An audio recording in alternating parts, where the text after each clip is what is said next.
where my phone is? Oh, there it is. Oh no. Right, you might be able to see it already, but I have finally purchased and own a go-kart, specifically an electric go-kart. I got it quite cheap because the batteries on it aren't the healthiest. So I've been slowly going through each of the batteries and giving them a bit of charge, bringing them up to about the same voltage. Now I've got them on series. I'm using my bench power supply to give them that little extra boost at the end. It did come with 2 of these go-karts, so that's great. I have the second set of batteries on a very, very slow and stable charge.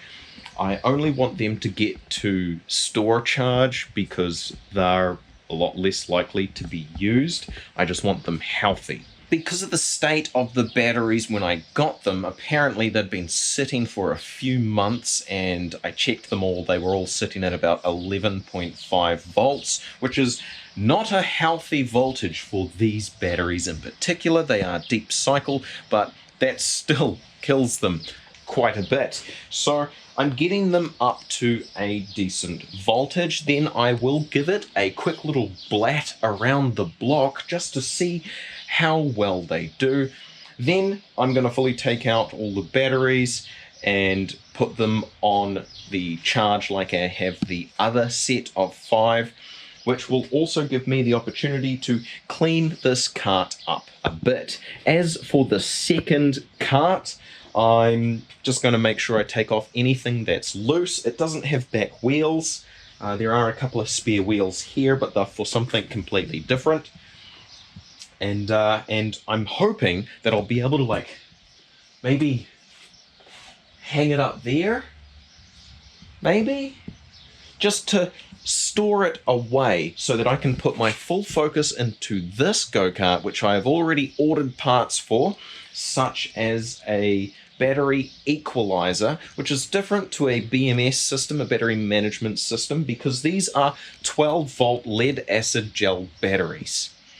So they're different to lipos, a whole different ball game of things to play with. I could have spent $200 and gotten a battery control system for it, which has a screen, tells me how much I've used, how much I've got left, and also monitors charging and everything. But I decided to go for the $30 battery management system that just makes sure all of the batteries are at equal charge. Everything else I have to pay attention to, but that's okay. I'll figure something out. Maybe I'll buy another charger for it. With all that being said though, you don't have to wait for this to charge. I wish I didn't have to wait. So let's have a look at this little thing perform on maybe half battery.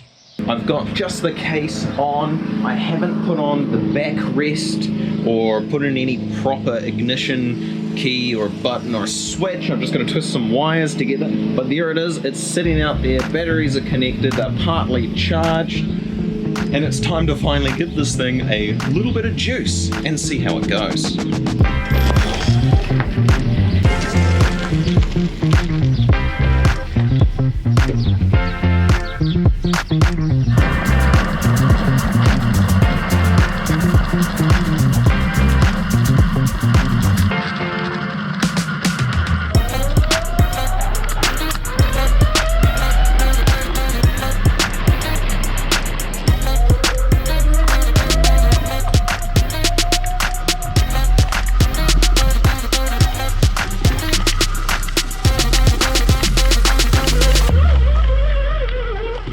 I admit it, I'm loving it. It's so fun. Back in the garage.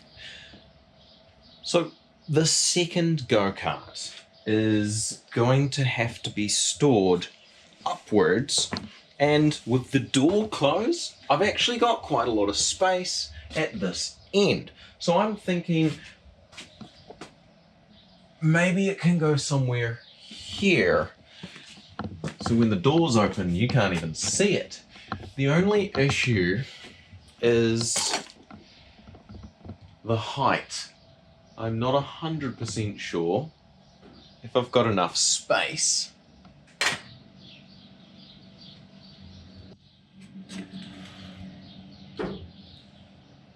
Ooh. I think it'll be quite tight. It might be a bit too tight, so maybe I'll put it at the other end and not put it at this end.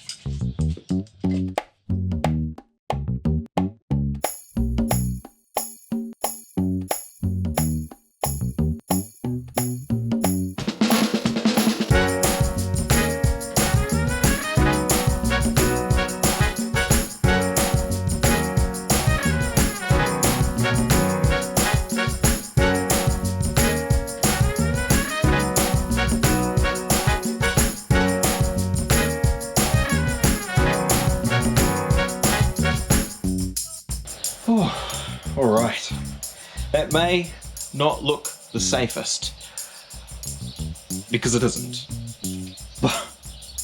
But that's my temporary permanent solution for that one for now, so that I've got some ground space.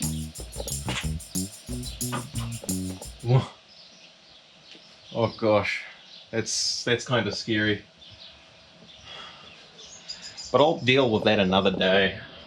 It's tied up and attached to two main supporting beams that go the full length of the garage. If they break, obviously something else majorly wrong is happening. Now that I've got it up here, and now that I've done this, I can see I was wrong. I shouldn't have mounted to this one. I should have mounted to this one, which then would have allowed me to put the front wheels over this beam here, as I was trying to do in the beginning stages, which would be a whole lot safer than what this currently is. But I'm completely out of time. I have to go, and I've got so much more stuff I need to do out here, including looking after batteries. Sin 85, sin 85, sin 85, sin 85, sin 85, sin 85, sin 85, sin 85, sin 85, sin 85, sin 85, sin 85, sin 85, sin 85. Mail time. Good batch this week. Let's see. Oh, bunch of packages in a package, as usual. Oh, what is this? This is a low voltage automatic cut-off circuit. Hopefully this will stop my car battery from going flat. A USB to CAN module. Well, actually, to be more precise, it would be a CAN to USB module. I don't think this is a bi-directional connection, but this is to read data from a car. I'm just testing things out at this point, and this seems like it'll be a very useful little tool for that. In this package, we have got, here we go, a USB OBD2 connection. This is if I can't figure out how to get the CAN connection to work, and it's purely so I can get live data from the car. I've got some projects in, I guess, the far future that would really take advantage of this. Sort of. It allows me to put some info on the screen and make it look flash, where in reality it's just some basic data we'll be pulling from the car, and hopefully I'll be able to make it look nice. We've got some little cable clippy things to help clip cables into place and keep things tidy, always useful to have around, as well as some little cable joiner bits, which is useful for some of the cables that I have which absolutely refuse to be soldered for some reason. They were cheap.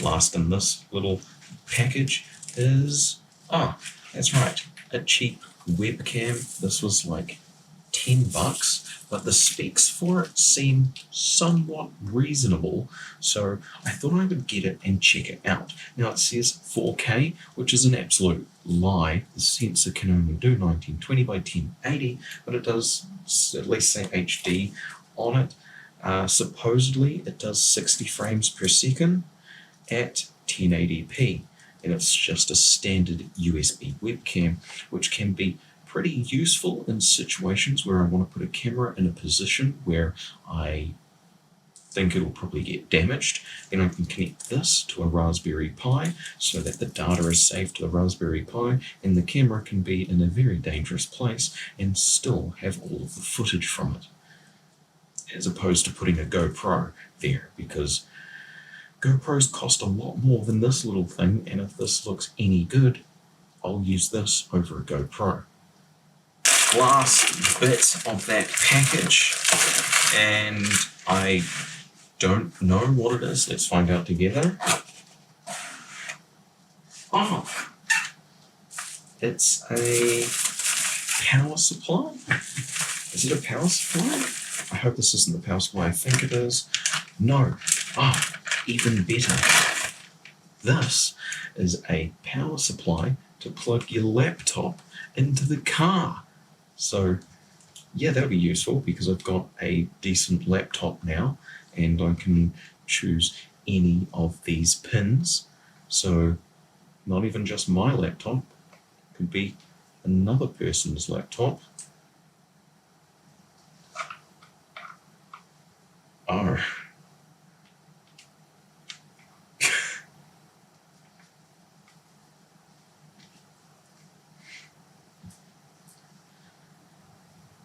So in order to choose one of these adapter types, it's actually going to be plugged into this adapter, which is just a USB-C. So it goes from C into this right-angled barrel adapter, and then from a barrel to whatever other barrel adapter it is.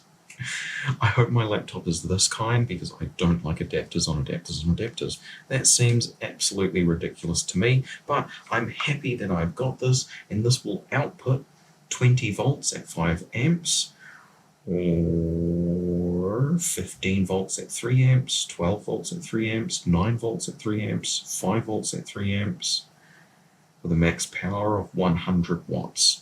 So it looks like a pretty good little universal power supply, though I'm not quite sure how exactly it can tell. Oh, here we go, 19 volt PD. So obviously this is a PD connection, and anything that gets plugged into it, so any old USB-C connection that I plug into it, it will tell the USB-C PD controller to output 19 volts. That said, this doesn't explicitly say 19 volts. It's got 20 and 20.5, but no 19 volts. And my laptop takes 20 volts, so that's fine for me, but I feel sorry for anyone that plugged it in and accidentally blew up their laptop because their laptop was expecting slightly less. But that should be within the realm of error and shouldn't cause an issue. Alright, my makeshift battery charger, which consists of a bench power supply and a car charger, says that everything is fully charged. And by the looks of things, it looks like everything is fully charged. In fact, there's some things that are a little overcharged, so let me just take that connection off. And it's about time we see how fast this thing is really willing to go. To do that, we'll need a more reliable way to turn the kart on. So I've added a switch as an upgrade to just twisting a couple of wires together in order to activate the motor controller. And now we'll put it all back together and check it out. Yeah, it takes a little while. It's a pretty annoying task.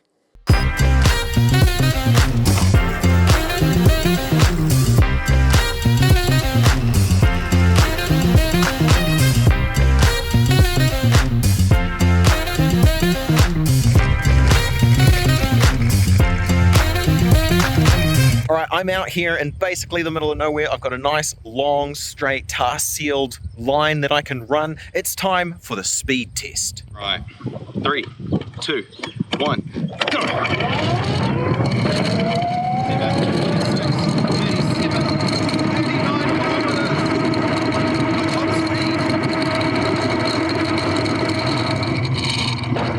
Well, I didn't really need much of this runway. Well, the speed test was over pretty quickly. I didn't need much of the runway at all, but I get up to about 40 kilometers, which is pretty fast. Fast enough to have a lot of fun.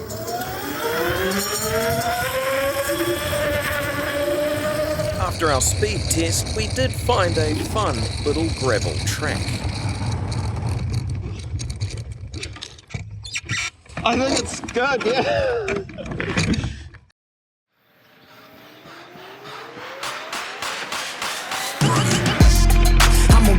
Run it, push the pedal to the metal, turn it up to 100. I'ma run it. They all trying to push the limit, but I already done it. I'ma run it. I'ma run it.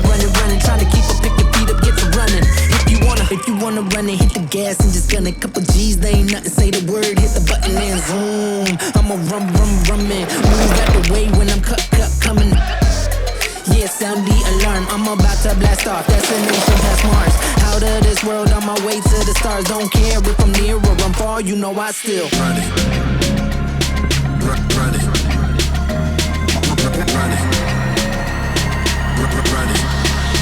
You know I still run it. I'ma run it. Push the pedal to the metal, turn it up to 100. I'ma run it. They all trying to push the limit, but I already done it. I'ma run it. Trying to keep up, pick your feet up, get to running. If you wanna.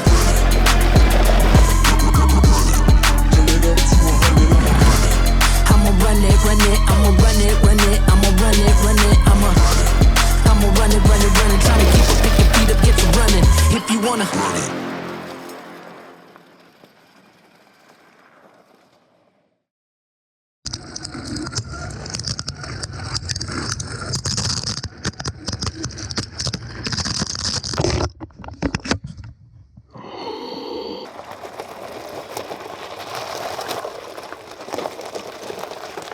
So there was a couple incidents during filming where I have damaged some cameras and more damages to come. I'm like, oh shit! That's some good footage. Oh crap. Do you know where my phone is? Oh.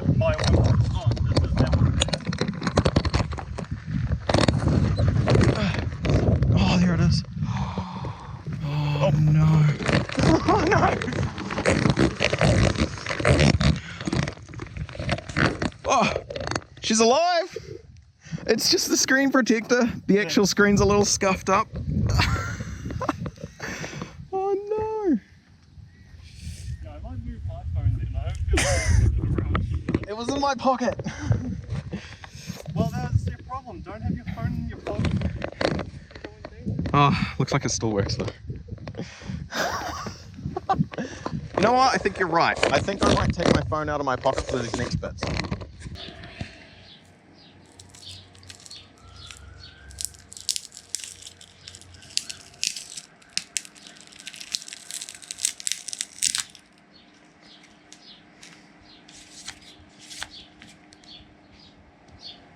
Yes!